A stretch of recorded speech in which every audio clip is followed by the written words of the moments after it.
About 3 years ago, Steph and Dave had been seeing each other for about 9 years, and they came to our family and asked us if they could move in together. And Stephanie lived by herself and had needed a lot of support in her own apartment, and David lived in his apartment and needed support.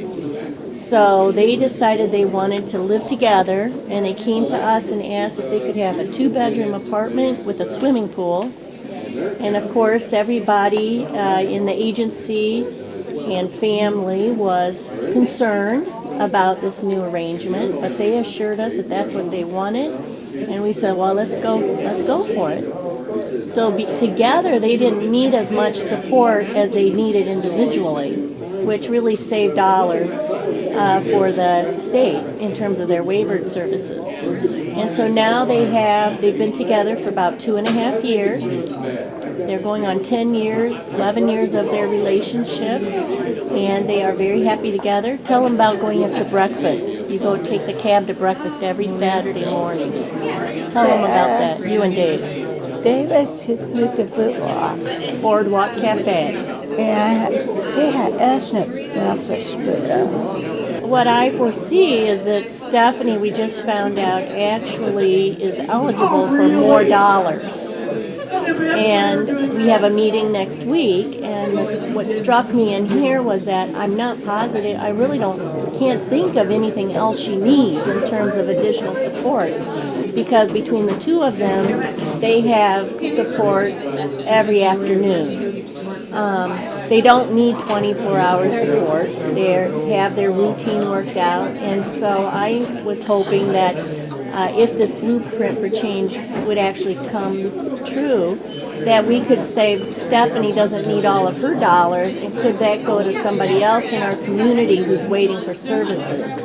I like that idea of sharing those funds. In the future, Stephanie just got diagnosed with the beginning of Alzheimer's, so someday we will need some of that. She's 55. I'm her younger sister, 54. It's too much for me. Yeah, she doesn't particularly like being that old, but we will need more support in the future, but we don't necessarily need it right now. So I can't see, and our family can't see, as why we would necessarily just use up those funds for something that she doesn't really need right now.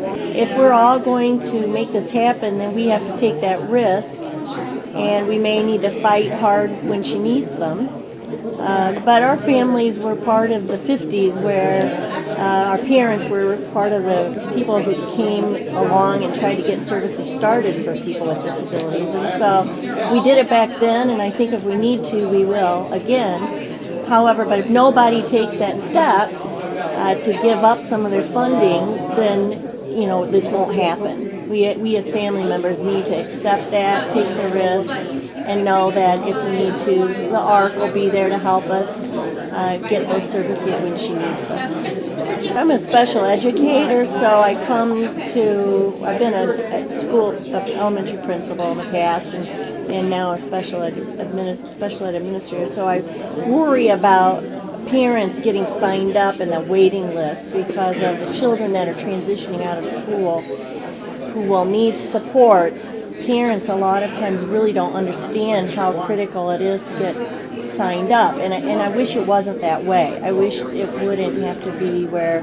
we preach to them year after year. You've got to make these phone calls and sign up for things like the mother said she didn't really know what she was signing up for, but you have to do that in order to have the resources available once your child exits out of school. Children have a huge range of different kinds of disabilities. I mean, when you're in school, we're here talking about developmental disabilities and intellectual disabilities, but there are many other kinds of needs out there as well. And so what I just want to make sure is that, again, that they look at the individual and what the family's ready for, because not every family, they really rarely tell me that they want their child to move out when they're 22 into their own apartment.